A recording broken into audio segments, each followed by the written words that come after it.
Hi sir. Hello sir, നമ്മൾ സാധാരണ ആൻജിയോപ്ലാസ്റ്റിയിൽ stent ഇടാറുണ്ടല്ലോ.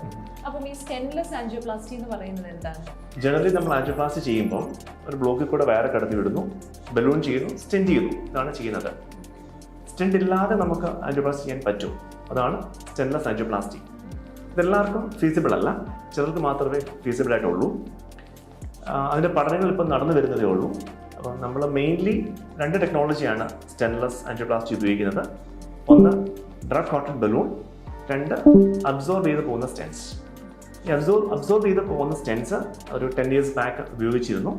പക്ഷേ അത് പോസ്റ്റ് മാർക്കറ്റിംഗ് പഠനങ്ങൾ അത് ഫെയിൽ ചെയ്തു. ഇപ്പോൾ അത് ഉപയോഗിക്കുന്നില്ല. അപ്പോൾ അതുകൊണ്ട് നമ്മളിപ്പോൾ അത് അധികം ഉപയോഗിക്കുന്നില്ല. Second technology is called drug coated balloon. നമ്മൾ വയർ കടത്തി വിടുന്നു, ബലൂൺ ചെയ്യുന്നു, രക്തക്കുഴലിൻ്റെ ബ്ലോക്ക് മാറ്റുന്നു. പിന്നീട് വേറൊരു drug balloon, drug coated balloon, ആ ബ്ലോക്കിനുള്ളിൽ 2 മിനിറ്റ് നമ്മൾ ബലൂൺ ചെയ്ത് വെക്കുന്നു. ആ സമയത്ത് ആ ബലൂണിൻ്റെ ഡ്രഗ് ബ്ലഡ് വെസൽസിലേക്ക് ഇറങ്ങുകയും ഫ്യൂച്ചർ ബ്ലോക്ക് പ്രിവെൻറ്റ് ചെയ്യുകയും ചെയ്യുന്നു. നമ്മളിത് കേൾക്കുമ്പോൾ വളരെ നല്ലതായിട്ട് തോന്നും, പക്ഷേ ഇതെല്ലാവർക്കും ചെയ്യാൻ പറ്റത്തില്ല. ഇത് ശരിക്കും നമുക്ക് ചെയ്യാൻ സാധിക്കുന്നത് വ്യാസം കുറഞ്ഞ രക്തക്കൊഴലിലാണ് ചെയ്യാൻ പറ്റുന്നത്.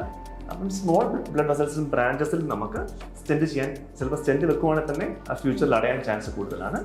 അപ്പോൾ നമ്മൾ അതിൽ ഡ്രഗ് കോട്ടഡ് ബലൂൺ ടെക്നോളജി ഉപയോഗിക്കും. അത് ലോങ് ടൈം നമുക്ക് നല്ല റിസൾട്ടാണ് കിട്ടുന്നത്. വ്യാസം കൂടിയ മെയിൻ വെസൽസിലും ഈ ടെക്നോളജി ഇപ്പം യൂറോപ്പിൽ പല പഠനങ്ങളും ചെയ്യുന്നുണ്ട്. ആ പഠനങ്ങളുടെ റിസൾട്ട്സ് നല്ലതാണെങ്കിൽ ഒരുപക്ഷെ ഫ്യൂച്ചറിൽ നമുക്ക് മേജർ വെസൽസിലും ഈ ഡ്രഗ് കോട്ടഡ് ബലൂൺ ഉപയോഗിക്കാൻ പറ്റും. അപ്പോൾ സ്റ്റെൻറ്റ് ഉപയോഗിക്കാതെ തന്നെ ആൻജിയോപ്ലാസ്റ്റി ചെയ്യാൻ പറ്റും. സ്റ്റെൻറ്റിൻ്റെ ഫ്ലിപ്പ് സൈഡ് എന്താ വെച്ചാൽ, സ്റ്റെൻറ്റ് ഒരു മെറ്റലാണ്. അത് മെറ്റൽ ആ ബ്ലഡ് വെസൽസ് ഇട്ട് കഴിയുമ്പം ആ ഏരിയ സ്റ്റിഫായിട്ട് മാറും. നമുക്കെല്ലാം അറിയാം രക്തക്കുഴലിനെ വികസിക്കാനും ചുരുങ്ങാനും കഴിവുണ്ട്. നമ്മൾ സ്റ്റെൻറ്റ് വെച്ച് കഴിയുമ്പോൾ ആ കഴിവ് പോകും. അതുകൊണ്ടാണ് നമ്മൾ ഈ സ്റ്റെൻലെസ് ആൻജിയോപ്ലാസ്റ്റിയിലേക്ക് മൂവ് ചെയ്യാൻ ശ്രമിക്കുന്നത്. പക്ഷേ ഇതൊക്കെ having said this, as of now നമുക്ക് ബ്ലോക്ക് മാറ്റാനുള്ള ഏറ്റവും ബെസ്റ്റ് ടെക്നോളജി ബൈപ്പാസ് സർജറിയും സ്റ്റെൻറ്റും തന്നെയാണ്. Thank you sir.